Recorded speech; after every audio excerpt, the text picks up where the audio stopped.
Desde sempre, o homem tenta retratar suas vivências, suas histórias, através da arte. Já há indícios de que desde o homem das cavernas já se tentava registrar os movimentos de seres vivos, como por exemplo o já famoso desenho de um javali correndo com várias patas pintadas em uma parede. Alguns acreditam que nossos antepassados estavam tentando registrar o movimento do animal. Alguns anos à frente, acredita-se que os egípcios fizeram o primeiro storyboard, uma pintura que demonstrava uma luta entre duas pessoas, mas foi no século XIX que veio as mais importantes participações por parte de grandes estudiosos, cientistas e artistas da época. Um dos mais importantes criadores e cientistas dessa época foi o criador do Taumatrópico, que era um disco com duas imagens, uma de cada lado, com barbantes amarrando as extremidades desse disco.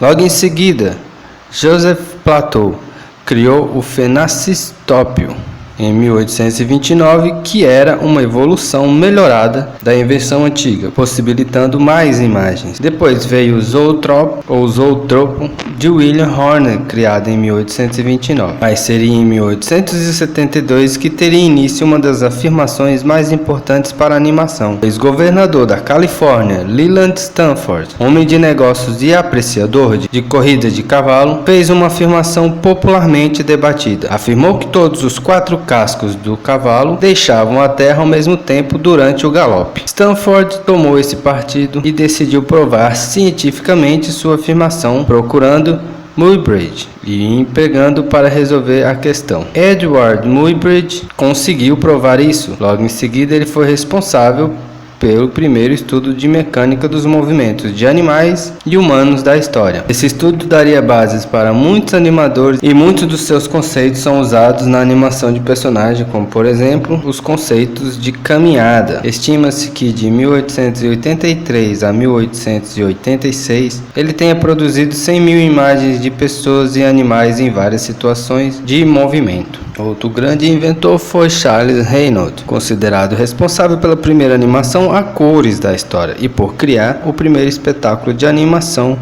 o teatro óptico, o mais próximo que se tinha de um cinema da época.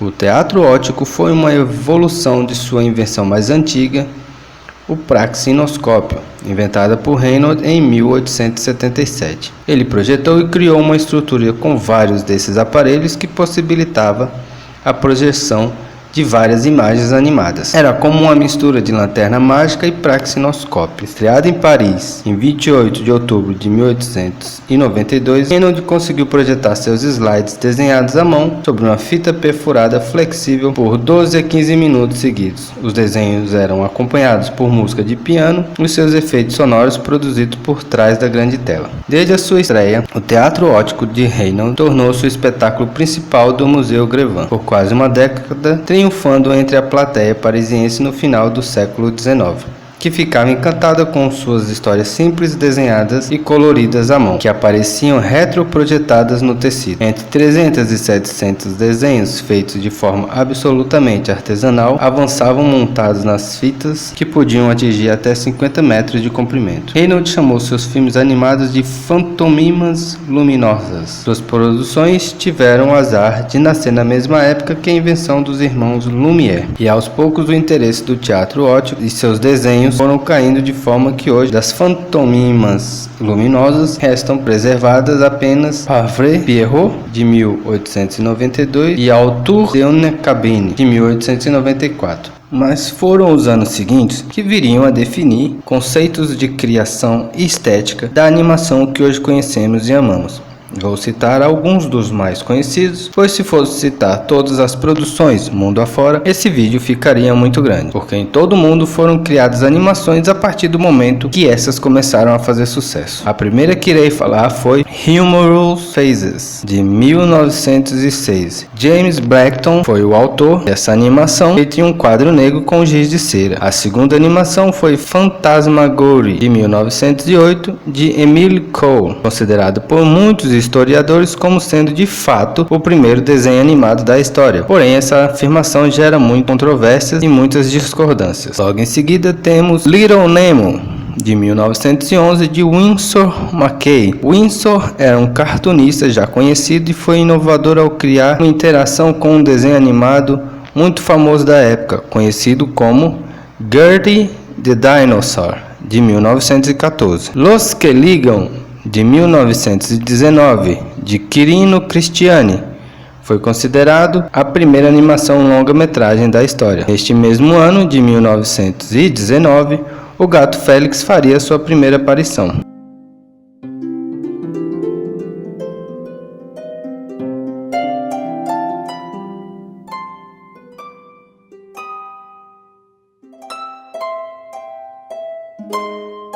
Bonzo, de 1920 e durou até 1925, criado por George Studi, era uma animação muito popular da época que mostrava as muitas aventuras de um cachorrinho, desse cachorrinho chamado Bonzo, e fez muito sucesso na época entre as crianças. Até que chegamos ao famoso Steamboat Willie, ou no português, o Vapor Willie, Walt Disney Studios, de 1928, estrelando o famoso Mickey Mouse. Foi a animação sonora que mais fez sucesso no público da época, tornando o personagem Mickey Mouse famoso no mundo todo. Mickey e Minnie já haviam aparecido em um dos desenhos anteriores, chamado Plane Crazy, lançado no mesmo ano, mas que por ser mudo não havia feito tanto sucesso. The Skeleton Dance, curta-metragem de animação de 1929, o primeiro da série Silly Symphonies, dirigido e produzido por Walt Disney Pub Iwerks. O filme é sobre 4 esqueletos humanos que dançam e fazem música em torno de um cemitério. Ainda em 1929, Bosco the Ink Kid, de Hugh Herman e Rudolf Ising, foi o início dos Looney Tunes. Em 1930, Flip the Frog, também muito conhecido na época.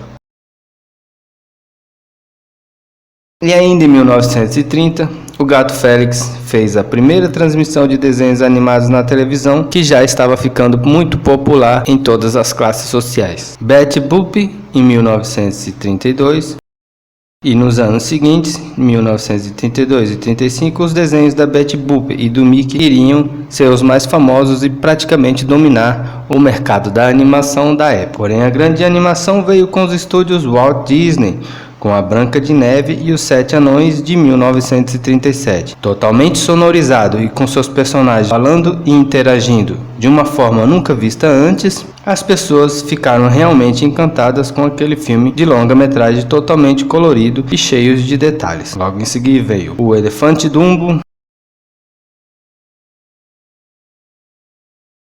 Bambi e muitas outras animações como Fantasia e por aí afora. Nos anos 40 vieram animações de todos os tipos. É considerada a era de ouro da animação norte-americana, com animações como Tom e Jerry, muito famosos aqui no Brasil também, Superman, Looney Tunes, que iriam durar nas décadas seguintes, fazendo grande sucesso e consolidando sua marca, e personagens. Looney Tunes, por exemplo, até hoje passa juntamente com os desenhos da Walt Disney. Nos anos seguintes, nas décadas seguintes, que vieram os anos 40, os anos 50 também produziram grandes animações que foram um marco na história dos desenhos animados e que viriam trazer evoluções importantes para a animação. Uma delas foi Peter Pan, ou Peter Pan, de 1953, da RKO Radio Pictures. Algumas pessoas também dizem que Peter Pan, de 1953, já foi um desenho animado produzido pela Walt Disney. Bela Adormecida, de 1959, dos estúdios Disney. E em 1960, Os Flintstones, que foi o primeiro desenho animado a passar como série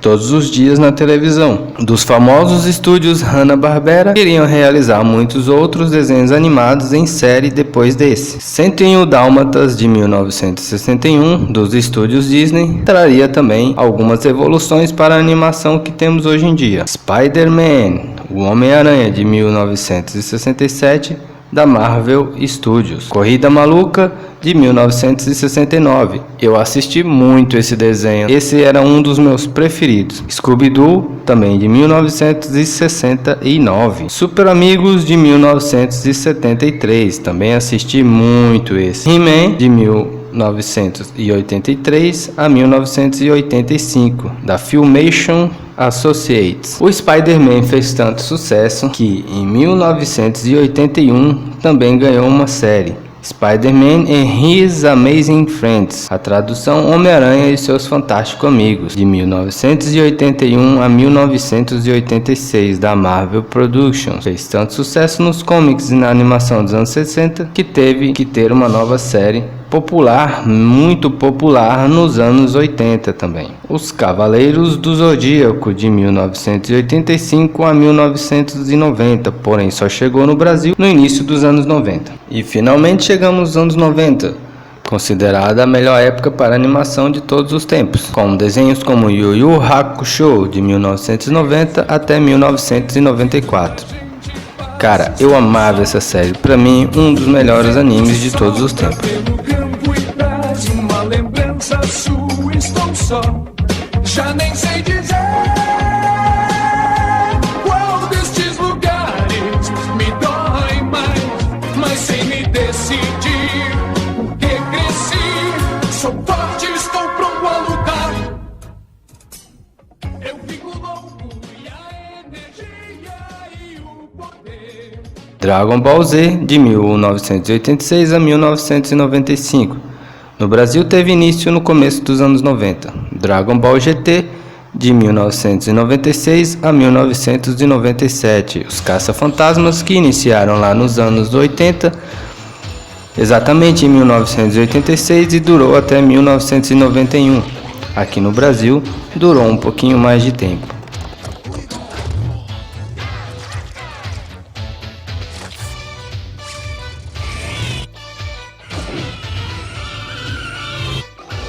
DuckTales, ou Os Caçadores de Aventura, de 1987 a 1990, dos estúdios Disney. Também durou um pouquinho mais de tempo aqui no Brasil.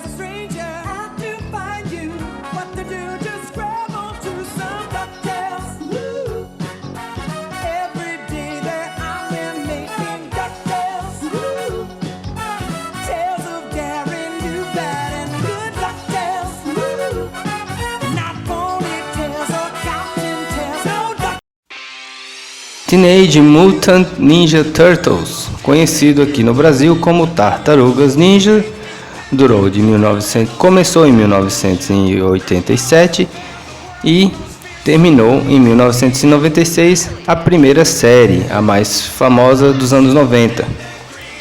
E recentemente ganhou novas séries com novos formatos. E Batman 1992 a 1995, uma série animada da Warner Home Video. Essa série era muito legal, provavelmente está entre as 3 primeiras no meu coração. Uma das melhores séries produzidas pela Warner. X-Men, de 1992 até 1996, da Marvel Productions, a primeira série animada dos X-Men.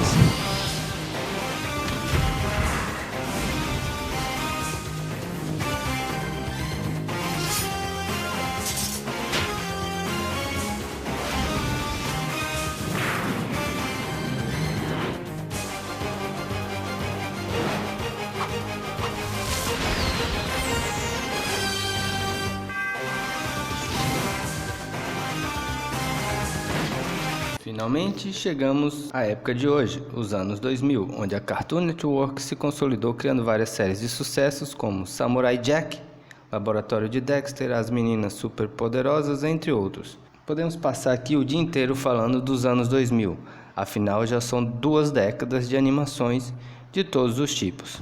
E hoje, mais do que nunca, os desenhos não chamam mais só a atenção das crianças. Um novo gênero vem ganhando os corações dos adultos com temas complexos. São as animações para adultos, como Rick and Morty, BoJack Horseman, por exemplo, para ficar só nessas 2. E nós vamos ficando por aqui. Em outra oportunidade, podemos fazer um vídeo só com as melhores animações dos anos 2000. Então, vamos ficando por aqui e bye bye.